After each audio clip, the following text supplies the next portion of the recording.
একটি রাজনৈতিক দলের খুব প্রভাবশালী একজন নেতা ভারতের সঙ্গে চুক্তির বিষয়ে যে দাবিটি করেছেন, তিনি একটি মিডিয়ার কথা বলেছেন। স্বাভাবিকভাবেই তার সপক্ষে তিনি কোনো প্রমাণ উপস্থাপন করতে পারেননি, কোনো প্রমাণ উপস্থাপন করতে পারবেনও না।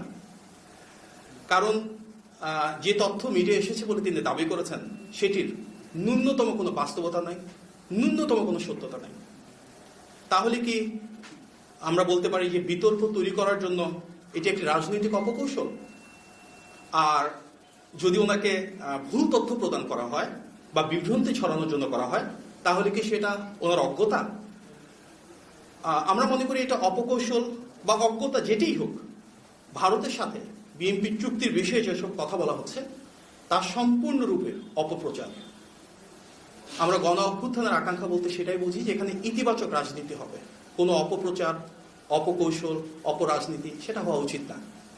কারণ বিএনপির রাজনীতি মানেই তো বাংলাদেশপন্থী রাজনীতি। আমাদের নেতা জনাব তারেক রহমানের যে রাজনীতি, সেখানে হচ্ছে সবার আগে বাংলাদেশ, বাংলাদেশের স্বার্থ, বাংলাদেশের সার্বভৌমত্ব, জনগণের ক্ষমতায়ন, এটিকে কেন্দ্র করেই তো বিএনপির রাজনীতি। জনাব তারেক রহমানের নেতৃত্বে কিন্তু আমরা দেখেছি তিস্তার পারে, পদ্মার পারে পানির ন্যায্য হিস্যার জন্য ধারাবাহিকভাবে বিশাল প্রোগ্রাম করা হয়েছে।